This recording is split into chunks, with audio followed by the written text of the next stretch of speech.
Cheikh Diop. jërëjëf Cheikh Tidiane Diagne xibaar li ci gën a fës daañu ko biral ginnaaw bàkk bi.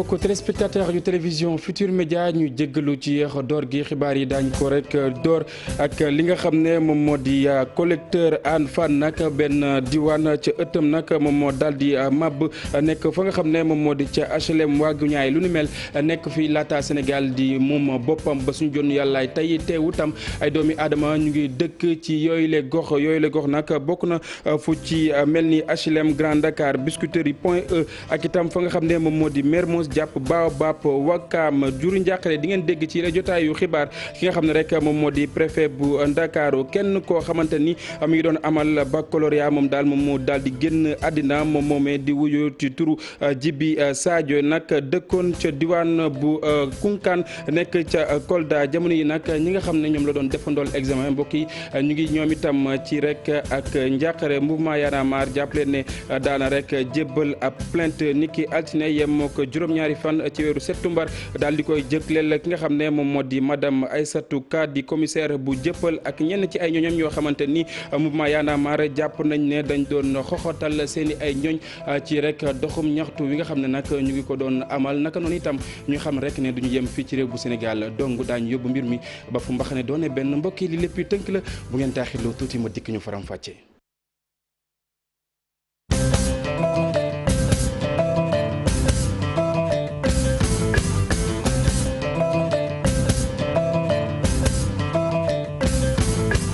jërë ngeen jëf xibaar yi mbokk yi nii la ñu koy dooree mu mel ni nag benn makkaan ëtt ba moo daal di màbb nag bokk ci collecteur Hann Fann lu ni mel nag xam ngeen ne ñu ngi fi am laata Sénégal di moom boppam te wutam ay doomi aadama ñu ngi dëkk fa nga xam ne rek fa la jaar ca diwaan bu HLM Waaguñaay la amee tawul ñeneen ñoo xamante ni nag ñu ngi dund lu ni mel bokk na ci ñi dëkkee ci la gox Mermoz Baobab Wakam fa nga xam ne moom moo di Colobane jàpp itam Waaguñaay 2 ak itam Fann ñu teewlu ki nga xam ne moom moo di préfet bu Ndakaaru mi xam ne rek ne jamono yi def nañ kéem kattan ngir rek gën a càmm ña nga xam ne rek ñoom ñoo dëkkoon coowale màkkaan.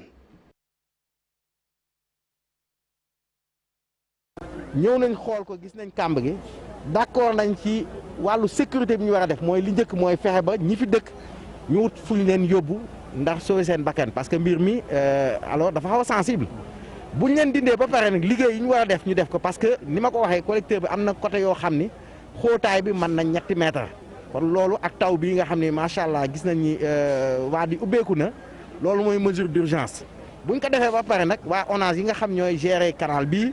daan fi ñëw rapidement tey incha allah ñoo ngi fi sax déjà mën a saytu xool li nga xam moom la ñu war a def ci collecteur bi liñ ci war a def de manière générale loolu dañ koy def mais fii nga xam ne am na affaissement bi moom am na ay mesures de sécurité yoo xam ne duñu lu ñuy négocier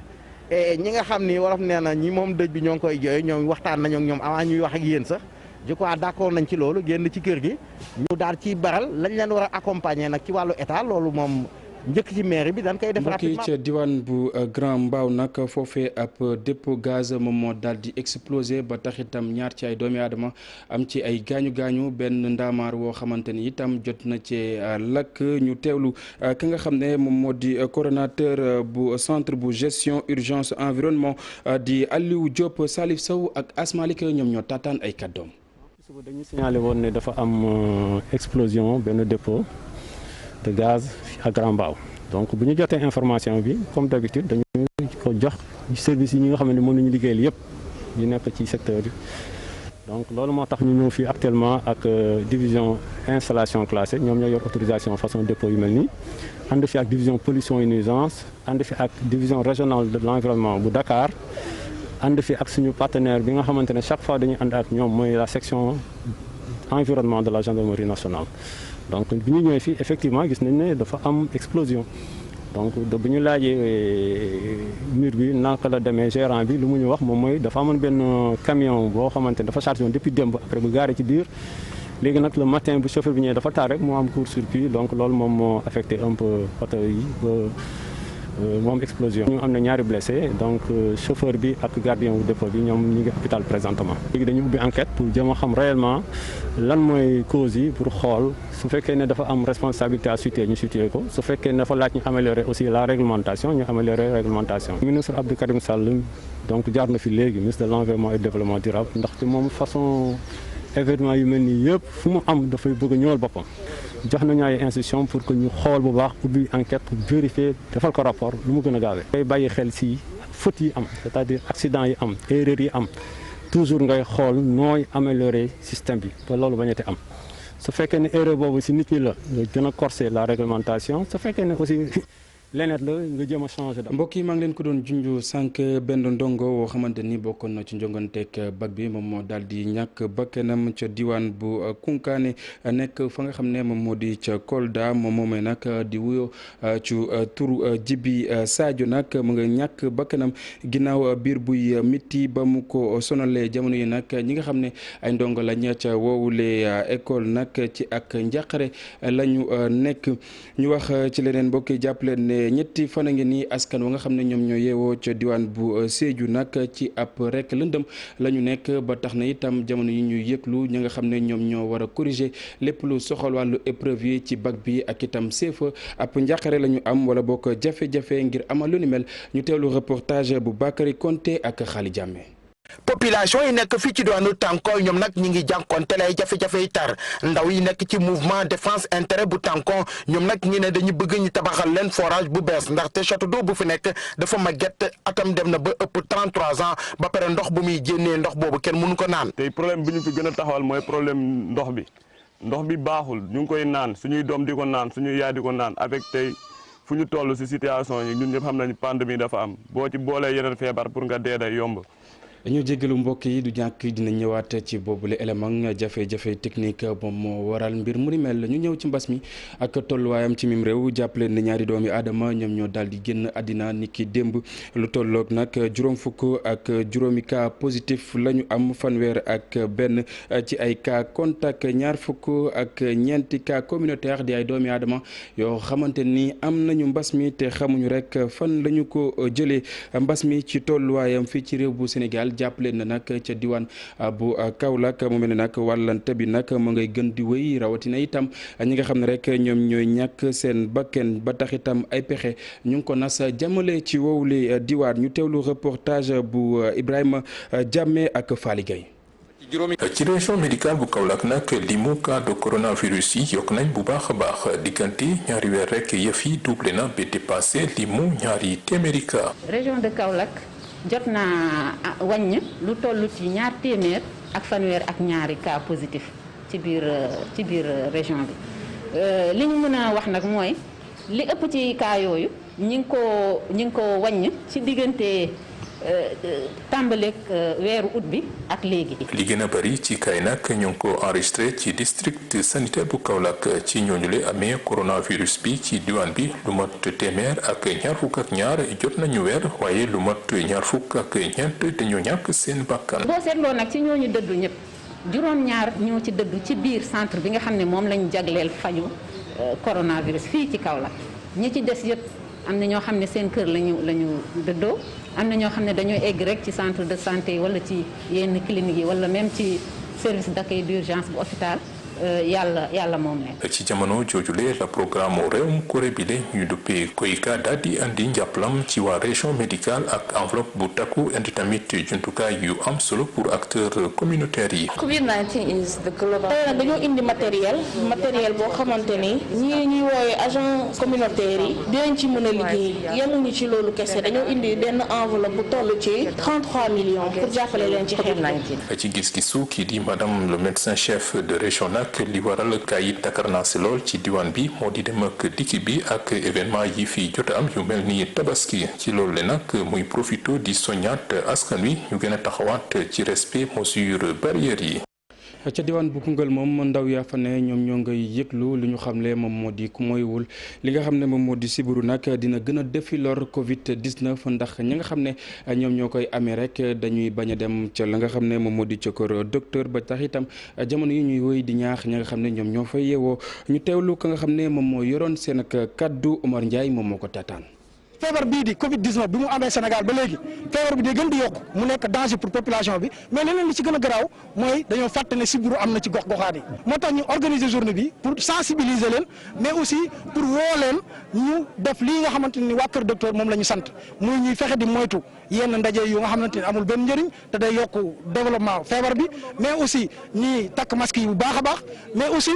lii nga xamante ni autorités yi sant nañu ko ñi koy def te bañ ci boole benn coow benn problème te li ñu gën a seetlu mooy sibiru dafa gën di développé depuis Covid 19 bi am ba léegi li ci gën a garaaw mooy feebar yi nga xamante ne ni mooy ñi nga xam ne am nañ sibiru bi dañu ragal sax dem hôpital te ay chiffres yu garaaw moo fi ay des milliers de personnes yoo xam ne li ñu gën a garaaw mooy seen feebaru sibiru la ñu yor yaakaar ne leneen la ñu ragal a dem hôpital donc danger boobu noonu boo ñëwul nga sensibiliser leen boo ñëwul nga wax leen dëgg ji am ci feebar bi ak feebar yi nga xamante ni boo ko amee da nga war a dem hôpital balaa muy gën a garaaw loolu moom moo tax ñun ñëw tey séddoo ak ñi nga xamante ni ñooy daje ci luuma bu misira bi tey jox nañ lu toll ci 2 junni masque. mbokk yi Meewaan ca département bu Tivaouane la nekk xam ngeen ko foofee nag ab coow laal du juddu rek ci li nga xam ne moom moo di séddaleeg dund gi ba tax itam conseil municipaux yi nag di joxoñ baaraamu tuuma ka nga xam ne moom moo di jiit bu bokk moomeel ba di Baara Ndiaye moom moomee itam di raxas li nga xam ne moom moo di deram ba mu set wecc di ngeen ko gis ci reportage bi nga xam ne Cheikh Anta Diop ak Sayil Tix def nañu ko. ñu ngi doole lool. autorisation spéciale jagleel ko wàllu ceeb ñu jënd ci 150 dañ jël 44 millions 100 mille ni dañ ciy jënd ab dund 9 millions 450 yi dañ koy dugal ci wàllu jiw parce que baykat ku koy dimbali ci bu jugum nawet it na nga ko jàppale mu amu jiw. lu nu mel nag ñenn ci ay conseillers nee nañ ni ñu defee séddale bi jëmee ko ci askan wi teguñu ko ci yoon. dañu seetlu bi nga xam ni feebar bi am na ba léegi lépp. taxawaay boo nga xam ne moom la maire bi taxaw amu ci lenn lu leer ñu woo ko ci conseil bërki démb ba interpellé ko jeudi mu ni non les 44 millions engagé guñu ko mi ngi trésor public mu li waroon jar ceeb bi vendredi laa jot man facture 42 millions 600 muy facture 150 tonnes de riz yi nga xam ne moom la jënd mu réceptionné mu distribué. comité bi yoonam nekku ci maire Meewaan gis ne lépp tegu na ci yoon. ñu paree tënk ko ci rapport jébbal ko préfet mu jébbal ko ay kilifaam bu ko laajee ñu utiliser jumtuwaayu xarale yi rendre ko public kenn ku nekk xam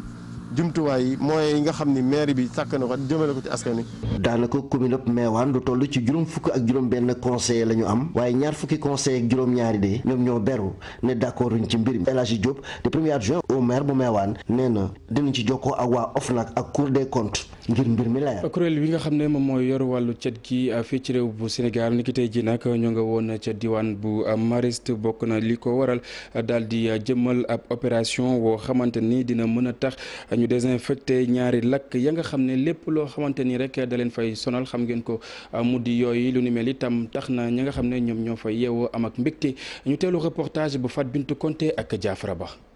trop la ko waral mooy ñaari lakk yi nga xam ne fi mu toll nii moom moo nekk ca gox bébé ba tax nii ki nga xam ne moom mooy service d'hygiène tey nag dafa amoon benn traitement antilarvaire ba mu fa amaloon. dañu defoon benn programme de lutte antivectorielle dañ koy ànd ak mairie yi dans le cadre du plan Fagor 6 loolu la ñëw di dérouler ñu ngi doon def suñu traitement antilarvaire tey moo tax ñu ñëw fii di ko continuer fii di ko poursuivre tous les 15 jours dañuy ñëw def traitement antilarvaire xam nga yoo pour mu juddu il faut moom ndox bu dul daw stagnante il faut moom température extérieure bopp 19 degré mu xaw a tàng tuuti bu seddee mënul juddu foofu encore altitude bi nekk moins d'1 kilomètre conditions yi moo nekk fii ci département bi boo ñëwee fii gis nga fii toujours kon noor ak nawet da ngay am ay yoo fii ñu maris rey leen yoo moo leen gënal jox leen ci maris bi dañu ñëw fii tey bi ñu ñëwee fii dañuy def traitement antilarvaire dinañ defaat toujours donc traitement des imagos avec la fumigation bu ko defee ci ndox mi la ñuy def foofu posen bi pour rey liiru yooyu. moom na xeex li nga xam ne moom moo di moustique yooyee ma ngi ca nag toftal li nga xam ne xeex li nga xam ne moom moo di coronavirus jamono ji nga xam ne maladie baa ngi lëmbee réew mi de. dañu combiner stratégie bi parce que duñu xeex yooyu rek yem ci parce que yooyu actualité la parce que ñu ngi ci nawet te loolu besoin des populations exprimées ñu ngi créer ay nuisances donc pali baa ngi fi il faut ñu jóg pour xeex ko mais coronavirus il faut ñu xeex donc dañu am ay appareils yu adapté à cela dañuy combiner dañuy am ay équipes légères yoo xam ne nii xeex yoo moo leen def yeneen ñi xeex. corona bi moo leen tax a jóg. ñu renforcer bu baax li nga xam ne moom moo di seeni moyen lu toll ci 3 milliards am nañ ko ci financement ñoom service d'hygiène jàpp nañu ne dafa jot nag ñu désinfecté Ndakaaru ak yeneen région yi lii. il faut moom résultat parce que jumtuwaay toll nii fu ñu ko déployer il faut moom impact donc plus de 3 milliards la def investissement ci véhicule ak équipement dotation la boo xam ne musul am service d'hygiène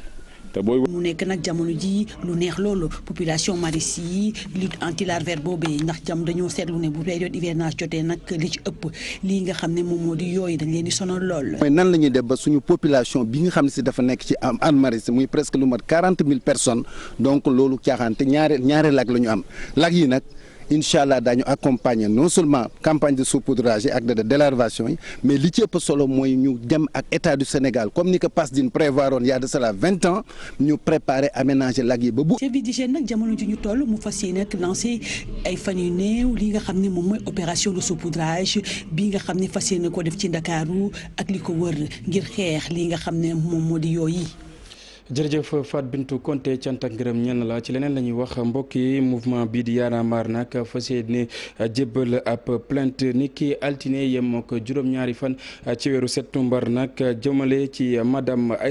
Aïssatou Camara di commissaire bu jëppal ak itam yenn ci ay ñoñam ñoom ñooñu nag li ñu jàpp moom moo di ci seen doxu ñaxtu ba ñu doon amal nag dañ leen doon bundu xatal waaye itam daal di foqati seen àq ak seen yelleef boobule plainte dañ ko jébbal procureur général ci cour d'appel bu Ndakaaru ñuy xam ne itam lu ñu mel duñ ci yem daañu jéggi réew mi ndir rek ñu daal di càmm li nga xam ne rek moom la ñu waroo ak ñoom mu ñeel wàllu yoon. ñu wax ci leneen mbokk yi lu mooy loolee nag bile yoon mu doon langue politique bi fi ci réew bu Sénégal parti yu libéraux ak itam démocrate ànd suqali ñoom ñooñee nag ñoom ñoo doon amal ab assemblée générale li ñu bëgg moom moo di jugantiwaat li nga xam ne moom moo di langue politique bi fi ci réew bu Sénégal jàpp leen ne jamono yi képp koo xamante ni bëgg naa amal ab pétition wax li nga xam ne da di ay jafe-jafe moo xam ci sa gox wala bokk ci réew mi mën nga koo amal ci waxtaan wi la daal di jugee bi nga xam ne Maimouna Ndiaye ak Sara Cissé su baro amaloon nañu ko ñu seetaan. fi amoon comme ñun ñëpp Sénégal moo nu soxal développement wu Sénégal moo nu soxal ñu xalaat ne suñu boolee suñuy maanaam expérience suñuy parcours parce que quand même ku ci nekk ci ñun am na capacité wu exister politiquement sans s'adosser au PDS donc tout en maintenant Abdoulaye Wade comme notre mentor may ko cër bi nga xam ne moom la yellool eh bien ñu dem ànd ak yeneen gor yu mel ni ñun d'accord ay kàngam yu mag. région yu nekk ci Sénégal 14 régions yëpp foo dem am nañ fa ay nit ñoo xam ne vraiment ñu représentatif lañu ñu ànd ak ñoom sos parti bi nga xam ne moom la ñu wooye le parti des libéraux et démocrates ànd suqali. muy ay orientation yu yees gis-gis yoo xam ni ute na ñu ne askan wi dañoo bëgg lépp lu ñuy mën a def ñu boole leen ci. ñun ci suñu programme fas nañu yéene instauré lu ñuy wooye pétition boo xam ne émanation bi sera une émanation populaire c'est-à-dire que population bi bu ñu xalaat ne problème sangam d'accord. war nañ ko mën a doxalee nii wala war nañ ko mën a régler lii wala sunu mbébét bii war nañ ko mën a maanaam régler nii eh bien am nañu possibilité wu def pétition. laaj bi samp kay mooy ndax parti politique bi du mel ni yi ñu fi gisoon fii ci réewu Sénégal. muy ci njàng mi muy ci dëkkuwaay bi muy ci wér-gu-yaramam ak leneen donc et là secteur boo jël rek muy béykat yi muy sàmmkat yi muy nappkat yi d'accord jël nañu sunu temps xalaat programme de société boo xam ne. jël ci xalaatu taataan ci xalaatu ak xelu ñi nga xam ne ñoom la seen xam-xam màcc ci jëm ci wàllu yooyu. parti politique yi nag fi mu toll nii bari nañu bari goo xam ni bu ñu demee ba ca biir du ñu xamante sax kan mooy def lan bu ñu seetee sax ci dialogue politique bi ba léegi leeraluñu ni fii lañ war a yem ak ñoom seen mission lan ak lan la. Maimouna Ndiaye jant ngërëm ñenn la ci waxtaan woowee nga xam ne seqoon nga ko ak Sara Sall mbokk yi dañuy des ba tey ci langue politique bi mu mel ni nag li nga xam ne moom moo di statut bu chef bu opposition mu mel ni nag coow li mi ngi ciy wéy ba tey ak itam ñàkk déggoo ci diggante société civile bi ak ñi nga xam ne ñoom ñoo nekk ci li nga xam ne moom moo di nguur gi lu ni mel itam donc géej di ngeen dégg waxtaan wi nga xam ne Modou Fall ak Amadou Ba seq nañ ko ak ñenn ci ñoo xamante ni ñu ngi ci langue gi.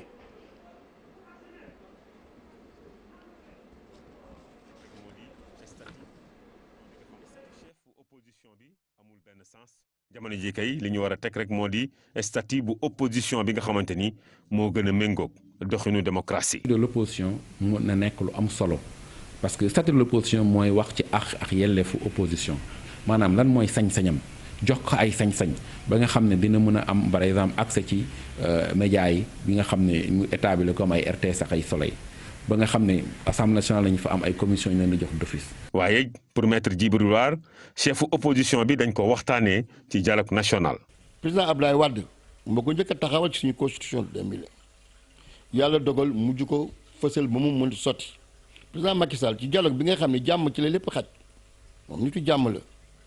mais ñoom tiitaange bi ñu am complexe bi ñu am ba nga xam ne bu président taxawee rek